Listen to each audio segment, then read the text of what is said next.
ఖచ్చితంగా ఓ 3-4 లక్షల మంది వచ్చి ఉంటారు కదా కనీసం. అవును. లేదు 3 లక్షలు అవును. వేసుకోండి, 3-2 5 లక్షల మంది అనర్హులు ఇక్కడ అర్హత ఉండి దక్కట్లేదు వాళ్ళకి. అసలు దాని మీద ఒక పాలసీ ఉందా? స్పౌజ్ పెన్షన్ తీసి పడేస్తారు, నోటితో చెప్పారు, నోసటితో వెక్కిరించారు.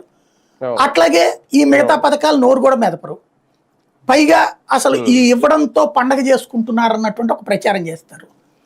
ఏడాదిలోపు ఒక్కటంటే ఒక్క పథకం కూడా ఇవ్వకుండా రాష్ట్రం సర్వతోముఖ అభివృద్ధితో ఉంది, దేశంలో పరుగులు పెడుతోంది, జిఎస్టీ వరుసగా ప్రతి నెల కూడా మైనస్ అవుతున్నా సరే అదే స్టేట్మెంట్లు ఎట్లా ఇవ్వగలుగుతున్నారు ధైర్యంగా?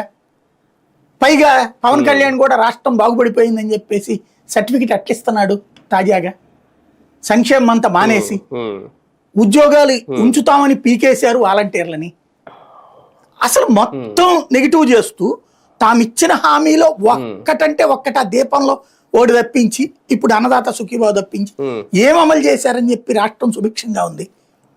శాంతి భద్రతలు ఏమన్నా రేపులు తగ్గినాయా, మటలు తగ్గినాయా, హింస తగ్గిందా?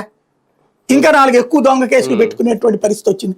పోలీసులు అప్పుడు ప్రభుత్వానికి బానిసత్వం చేస్తున్నారన్నారు, ఇప్పుడు ఏం చేస్తున్నారు మరి? ఏమన్నా ప్రజాపక్షంగా ఉంటున్నారా? అప్పుడు వాళ్ళు పెడితే కేసులు ఏమో దొంగ కేసులు, ఇప్పుడు మేము పెడితే చట్టబద్ధంగా పెడుతున్న కేసులు. ఎక్కడ జెన్యూనిటీ ఉంది? కానీ అయినా సరే కరెక్ట్ అనినే చెప్తారు, అది స్పెషల్ ఇక్కడ ప్రచారం.